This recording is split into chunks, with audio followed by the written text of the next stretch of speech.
105.5 WDHA here on the Jersey Magazine, where this morning I have not one but two guests, and you should know both of them. One is Roger Kaiser from 11th Hour Rescue, and the other, of course, Terrie Carr. Good morning to both of you, and welcome. Good morning, Jim. Thanks for having us. Hi, Jimbo. I'm live in the studio, so I may have to mute myself and jump on the air, and then I'll be back. So if you see me do one of these, like disappearing act, I will be back, I promise. The reason I have both of you on this morning is to talk about 11th Hour Rescue's Puptoberfest 2022, which is coming up on Saturday, October 1st at Horseshoe Lake on Eland Avenue in Succasunna. Roger, what's the evolution of Puptoberfest? How did that all start? So we've been doing this for years, right? I think, if my numbers are right, this is our 18th annual, I think, perhaps thereabouts. And it really started off just to be a homecoming. So all the volunteers, you pour your heart and soul into saving these dogs and cats, and it's a lot of effort, a lot of heartache along the way. And so the initial idea of Puptoberfest was let's get all these adoptables back in the house again, and just take a look and see how well they've progressed. It's sort of like a payback, if you will, for the volunteers, so they can see that the dogs and the cats have done so well. So that's how it started, and we still love to get all the alumni back in. Of course, it's tough to bring a cat to Horseshoe Lake, so just the dogs, please. But it's great to bring all of them back. And, I look for the fosters that have come through my home each year at Puptoberfest, and I hope to get to see them, as do all the other volunteers and staff as well. And Terrie, how did WDHA get involved with Puptoberfest? WDHA got involved with Puptoberfest, I believe the year before I came back was, I think, the station's first involvement with Puptoberfest. And I remember coming back in 2010. And then when I came back, I wanted to really make it a big event. So we had a great time at the first one that I was at. And then for the second one, we decided to hold the WDHA Ultimate Rock Dogs calendar finals at Puptoberfest. Now, Raj, you got to help me out. Before we were at Horseshoe Lake, and we held the first calendar contest. Where were we again? So we've been at Craigmere ski area up. That's where we were. Right. So I remember doing the first one there, but I remember coming back and being like, oh, Puptoberfest, this is great. We had just started Rock and Rough. So I really wanted our involvement to be even greater with Puptoberfest in 2010. So that's sort of how it started. And then 11th Hour was really kind to let us partner on as a media partner. So it's really 11th, people always say, oh, WDHA is doing Puptoberfest. Well, it's 11th Hour Rescue's Puptoberfest. They're just kind enough to let us put a WDHA in there in some way, shape, or form, as we're a media partner. But Roger and the crew there do such great organization of this event. They do all of the vendors. They do all the dog stuff. They do all the on-stage music-y kind of stuff and prizing and stuff. We have our live broadcast. We do the Ultimate Rock Dogs competition. We're able to get some sponsors involved. And why we do that also is because we want our local community to know how important it is. Some people don't realize, and people say it's great what you do for the dogs. But it's not just for the dogs. It's also for people, and not just for people that are having, the experience of having a wonderful furry companion in their lives, but also for people who are committed to being part of the shelter community and alleviating some of that pressure by bringing awareness to the fact. And my main goal is always, to make people realize that shelter animals are not broken. They just got a crappy lot in life. A lot of people don't realize why dogs are given up to a shelter. I'm writing a story next week about, I'm tired of people asking me, what's wrong with your dogs? Because people see I have two cute little rescue dogs. And everyone's like, well, what's wrong with them? Why were they in a shelter? Are they vicious? Are they sick? Are they that? No, there's nothing wrong with them. And I think that that's the myth that my goal always was to debunk, that there's something wrong with the shelter dog. So bringing in sponsors and the community is very, very important to me. Terrie Carr and Roger Kaiser, my guests this morning here at 105.5 WDHA on the Jersey Magazine. Roger is the treasurer and a board member at 11th Hour Rescue, but you started as a volunteer. What prompted you to start volunteering there, Roger? So me, like a lot of our volunteers, I had this golden retriever. She was the most wonderful, special dog in the whole world. No other dog could ever possibly replace her. She unfortunately passed away at the age of 7 from cancer. not unusual for a golden retriever, but it broke our hearts. Well, I had run into 11th Hour Rescue and other rescues around town doing events and things. And whenever I saw 11th Hour Rescue and compared them to others, 11th Hour Rescue was a bigger group. They all seemed to be having fun. The dogs looked great through the process. And I said, I'm just going to go in with eyes wide open. I'll go be a volunteer. I signed up to be a foster. The first foster they give you, they're smart, they give you a real easy dog that's going to get adopted right away, they get you hooked. And so, during the process of when I was fostering, and I don't foster anymore because I've gone on to, some more back end, about 30 dogs have come and gone through my home. And through that process, like all of us, there's a couple of them along the way that, have to stay with you. So I did ultimately foster fail with 3 different dogs. The third one still alive and with us today. She is also a golden retriever with a crazy backstory. It's too long for this podcast, but she's got a little PTSD. So she's a little, Terry, you talk about dogs being broken. I have one that's not broken, but because of her past history, it's been a long transition. And that's always an important thought when you adopt a dog or a cat, bring it into your home. There's a transition period. And as a foster, I got to see that, quite often. The transition period could be 2 hours, 2 days, 2 weeks, 3 weeks, 3 months. In this case of my golden, about 18 months before she actually settled into becoming a dog.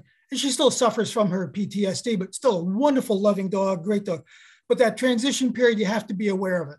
If you're going to adopt a dog, keep that open mind. Bring that dog into your home. Follow all the protocols we'll help you with. There's a lot of good information online to help as well, but you got to be patient. And one of the dogs, in fact, the very first dog, Terry, you'll remember Brownie, the very first dog we did on Rock and Rough was a quirky dog. He wasn't a broken dog by any means, but he was quirky. He had some food guarding issues. And he got adopted 5 times. The 5th adoption was the most wonderful, understanding people who got what I was telling them all along, that this is a dog with food guarding issues. You have to, pay attention, be careful. You're very aware of what you're doing. They went online, they followed protocols. I followed up with them numerous times after the adoption. They were able to feed the dog out of their hand, where before I could give him a little snack, but the bowl was his. If the bowl was on the ground, you stay away from that dog because he's going to turn and get you. Well, that's a food guarding issue, and it was easy to overcome for them. They did it. But Terry, back to your point of broken dogs as well. There is that perception that these dogs all have issues. And believe me, we have some of those. If you wanted a 3-legged dog, blind in one eye with an enlarged goiter, I probably have that dog available for you. But by far, the vast majority are super duper ready to go. They're just ready to move on to that next chapter of their life. And they really just need that second chance to do so. And I got to just bring back one more thing about the old venue, Terry, Craigmere ski area, right? It was a very hilly venue. Where we're at now, Horseshoe Lake, it's perfectly flat. We're handicap accessible, easy walking distance. It's not a big struggle. So it's a great venue. We love Horseshoe Lake. Roxbury Township has been wonderful to us, and we're looking forward to being there one more time. Puptoberfest 2022 is Saturday, October 1st at Horseshoe Lake, as Roger just said, 72 Eland Avenue in Succasunna. You can get all the details on either the ehrdogs.org website or our own WDHA-FM.com. Roger, if someone wants to volunteer for the organization, how do they go about doing that? So everything's on our website, right? You just hit it, ehrdogs.org. There's a volunteer spot on the website. There's an application process. We check some references. We just want to make sure our dogs are being taken care of by, appropriate people for the task at hand. And then there's training. We buddy you up with a mentor, and we also have official training sessions. So if you're going to be a volunteer, lots to do there. There's a lot of things that are not specific animal related. So there's a lot of working at events and doing behind the scenes tasks as well. There's so many moving, we got so big, there's so many moving parts. There's something for anybody to do and volunteer with. And Terrie Carr, our DHA listeners know, of course, the midday host and program director here. How did you get involved with animals? My first run at WDHA, we started getting involved with shelter animals, and we appeared at many charity events. And I was asked to do charity events. I've always been an animal lover from the time I was a baby, and my collie used to jump into my crib, to actually jump into the baby's crib, where now that would be something a dog would be turned into the shelter for, where my mom would be like, just raise the bar on the crib and let's go in and check. And he would be in there sleeping with me. So it was a weird thing. And I think that there was a special bond. I really equate it back to that moment where he was in my crib, and I just feel like I've always had this special bond. So I've always had animals my whole life. When we were kids, I'm not going to lie, we didn't know about animal rescue. We were kids. We went and bought them at the dog store. That's what you did. Daddy, can we buy a dog? A neighbor's puppy, a dog had puppies. The puppies would come over. I brought home cats and birds and rats and fish. And there was always somebody in my house. And then I read an article that 3 million animals were euthanized every year, perfectly good animals, just due to lack of space in local animal shelters. And I thought, how is this possible? What do you even do with 3 million carcasses of these animals? They were once someone's pet. It just was inconceivable to me. So I said, gosh, Tara, you love these animals. You have a voice. Let's figure out a way to use your voice. So I started rocking and roughing at another radio station that I was at. And when I came back to WDHA, they were very eager to have me continue the feature here and see if we could make an impact with some of the shelters. So that was really how it was born for me in 2010 upon my return here.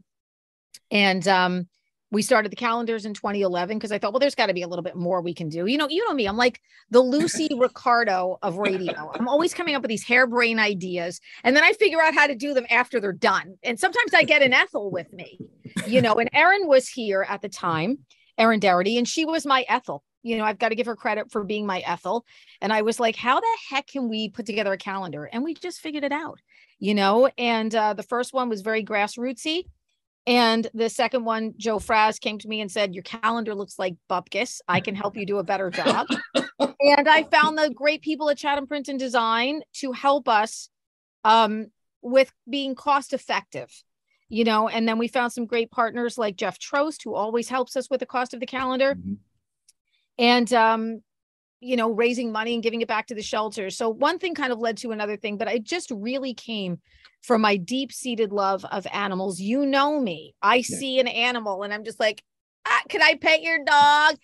I could be in the middle of a million things here and someone will be like, Terrie, there's someone outside with a dog. I'll be like, give me 2 minutes. Like I just have this crazy love of animals, and they have no voice. And I think I have a big enough mouth for everyone. So I think that really was the reason why. And, you see little kids on videos, these great little YouTube videos that are out there where they get their first puppy and they start crying. I still do that. Oh, I know. You've seen me do it. I still be like, oh my God. Like I still do that. So I just love them so much. And I want to be able to help if I can. And let me just throw in there, Terrie, your involvement, specifically you, but really the station overall, and Jim, you're always part of this as well, but the whole staff, the amount of effort and exposure you brought to the dogs, Puptoberfest specifically, of course, but really all the rock and rough activities that you do, Terrie, in the station really have helped promote adoptions throughout our area. So it's been very, very helpful. And I do appreciate the little bit of money we get from the calendar sales too, because every dollar counts for us. And those dollars are important. So thank you for everyone who ever bought a calendar. Yeah. I'll ask you both the same question. Roger, I'll start with you. What is your favorite aspect of Puptoberfest each year? That's when it's over. How's that? So much work to pull it together. It's an all hands on deck effort, but it's really such a fabulous event. Couple things like have always stood out for me. One is just if you stand back and look at the entire venue in front of you and all the things, we're a grassroots organization. We don't have any government funding. We don't have any corporate backing per se, although I'll shout out to Picatinny Federal Credit Union, who's been a continued major partner of ours for Puptoberfest. So they've been great. but you know, we don't have continual corporate sponsorship. So we're a grassroots organization. You come to this venue and you see the specter of, you know, 100 vendors, you know, 40, 50 dogs, and, you know, a dozen cats or so available. We're going to have 10 food trucks this year lining the perimeter. DHA, of course, will be there with their crew broadcasting live. Our kids area is expand. I mean, the whole thing is just like, wow. But the one thing that I'll try to get through is we set up a tent called Memory Lane. And we have a picture of just about every dog and cat that has come through our organization over the last 18 years. And so we fill up, you know, this huge tent with just pictures and pictures and pictures, and we sort them by year. And the fun thing is to try to, you know, find your dog and cat that you adopted. And, you know, some people put a little sticker, little post-it on their picture. But Memory Lane is such a special moment. And it's really special to the whole organization as well. Terrie, I'll ask you again, your favorite I was going to say that aspect. too. Yeah, the Memory Lane. I was just going to say the simple thing for me is kissing dogs. I'm just so happy to kiss dogs. And I'm so happy to get updates on how many adoptions there are. I think when the day is over, you feel so good and so energized and so positive about what you've done. It's a giant day. I try to explain it to people. I mean, there's over 5,000 people at Puptoberfest, and it's such a big place. So, and the thing I love about it is there's a lot of room to spread out. You can take a break. You can go sit by the lake. I mean, it's such an amazing, amazing day. But I think for me, the two things that I really, really love is to see how the event has grown, to see people, the line to get into because last year we were doing a little more social distancing and everything, keeping everybody safe. You guys did an amazing job with it in the, you know, height of still another wave of COVID last year. Thank God we won't have to deal with that this year. But it was so wonderful to see a line of people going into this adoption area to meet and see the dogs that they were interested in adopting. That is so special to me. And seeing our listeners come back with dogs that they adopted from the event or that have been on Rock and Rough that are 11th Hour Rescue alumni. That's another super special thing to me. We have a judges panel of people who have 11th Hour Rescue alumni, you know, that come out and judge the Ultimate Rock Dogs contest every year. And, you know, I never have to ask the staff who's in for Puptoberfest. You know, Matt Murray lives in Atlantic City. He's always in for Puptoberfest. You know, everybody is always in for Puptoberfest because it's just such a glorious and fun time. So I just think the magic of the day and the way it makes you feel is the thing that really lifts me up. And, you know, in a time where you need that, a little lifting, kissing the dogs all day for me and hugging dogs and seeing, you know, listeners that want to tell me their dog stories. That's, you know, I'm selfish. That makes me feel good.